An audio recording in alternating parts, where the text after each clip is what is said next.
پہلے بند میں بظاہر شاعر نے ایک منظر کشی کی ہے کہ سبزہ سبزہ سوکھ رہی ہے پھیکی زرد دوپہر، دیواروں کو چاٹ رہا ہے تنہائی کا زہر۔ یہ جو منظر کشی ہے، یہ منظر کشی در حقیقت انسانی احساسات کی ترجمانی ہے۔ معاشرہ بحیثیت مجموعی اکثریت کس رنگ میں، کس روپ میں، کس ڈھنگ میں ہے، کیا سوچ رہی ہے اور کن حالات سے دوچار ہے، یہ ان احساسات کی ترجمانی کرتی ہوئی یہ نظم ہے شاعر کی۔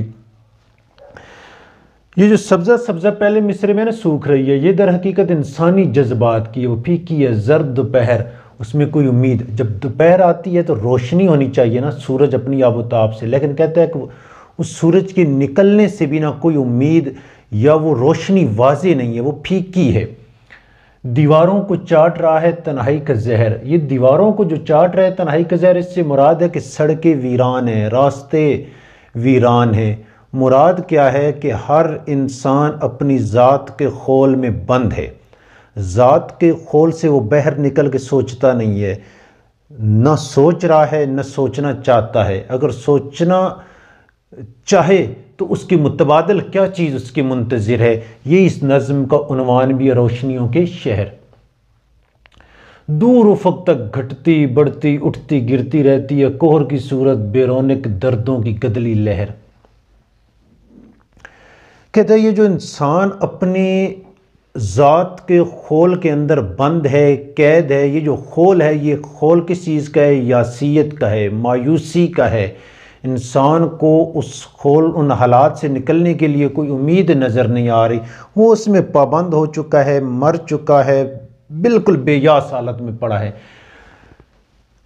کوہر کی صورت، جب دھند جب چھاتی ہے تو کچھ سجائی نہیں دیتا، واضح چیزیں نظر نہیں آتی ہیں۔ کہتا ہے کہ اس کوہر کی صورت میں یہ جو یاسیت ہے، دیواروں کو تنہائی کا زہر چاٹ رہا ہے، اس میں دردوں کی ایک لہر ابھرتی ہے، اور وہ گدلی ہے، وہ لہر جو دردوں کی ہے وہ مایوسی کی وجہ سے ہے۔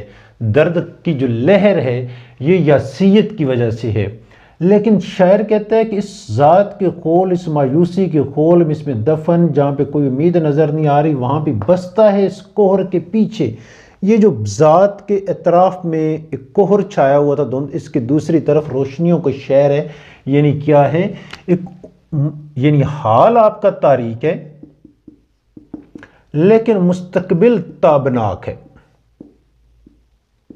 روشن ہے، مستقبل میں خوشیاں ہیں، لیکن فی الحال جو لمحے موجود میں انسان اپنے اس خول اور مایوسی سے باہر نکل کے دیکھ نہیں رہا، سوچ نہیں رہا۔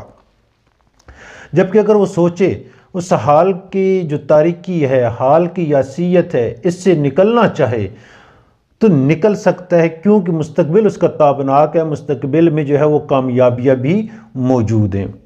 اے روشنیوں کے شہر، کون کہے کہ سمت ہے تیری روشنیوں کی راہ۔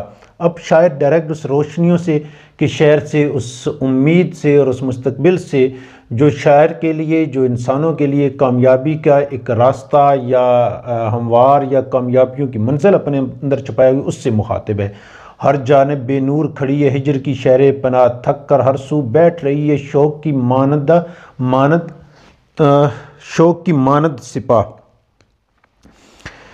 شاعر کہتا ہے کہ روشنیوں کی شہر ہے، مستقبل کی کامیابیوں، یاسیت کی فضا اور کوہر اور درد کی لہریں اس قدر تیز ہیں، اس قدر ان میں اثر ہے کہ جتنی بھی شوق کی مانند سپاہ تھی، جو انقلاب کے راہ دیکھنے والے لوگ تھے، وہ بھی کیا ہے؟ تھک ہار کر بیٹھ چکے ہیں، انہیں بھی کوئی امید نظر نہیں آ رہی ہے۔ آج میرا دل فکر میں ہے روشنیوں کی شاعر۔ شاعر اس حالات میں سوچتا ہے، کیا فکر کر رہا ہے، کس سوچ میں ہے؟ وہ ساری یاسیت کی فضا کو توڑنا چاہتا ہے، وہ روشنیوں کی شہر کو سامنے لانا چاہتا ہے، اس کوہر کی فضا کو، اس دھند کی فضا کو ختم کرنا چاہتا ہے۔ شب خون سے منہ پھیر نہ جائے، ارمانوں کی رو خیر ہو تیری لیلاؤں کی، ان سب سے کہہ دو آج کی شب جب دیے جلائیں اونچی رکھیں لو۔ یہ جو چند ایک ہلکا کیے بیٹھے رہو ایک شمع کو یارو، کچھ روشنی باقی تو ہے ہر چند کے کم ہے، فیض صاحب کا شعر ہے۔ کہتے ہیں یہ جو چند ایک چراغ جلائے جا رہے ہیں، جن کی امیدوں، جن کے سہارے اس سیاست کے ماحول کو ہم نے ختم کرنا ہے، اور اس کی کوہر کی فضا نے پھیکا پڑنا ہے، ختم ہونا ہے، معدوم ہونا ہے، اور اس کے بدلے میں جو روشنیوں کا شہر ہمارے قریب تر ہونا ہے، تو اس کے لیے جو چراغ جلائے جائیں آج کی شب، یعنی اس مایوسیت یا سیت کے ماحول میں جو چراغ جلائے جائیں، جو امید کے دیے جلائے جائیں، جو امید کے پیغام دیے جائیں، جو امید کے لیے کوشش کی جائیں، ان چراغوں کی روشنی تھوڑی اونچی رکھیں لو، یعنی ان کی روشنی زیادہ بلند ہو، تاکہ زیادہ بلند ہو کہ اس روشنی پھیل سکے، کوہر جو ہے یہ یسیت کی فضا معدوم ہو، کم ہو سکے، اس کے مقابلے میں لوگوں کے اندر ایک امید کا پیغام یا امید کا جذبہ پیدا ہو، تاکہ وہ یسیت کے اس دیواروں کے چاڑنے جو تنہائی کا زہر تھا اس کے خول سے نکل سکیں۔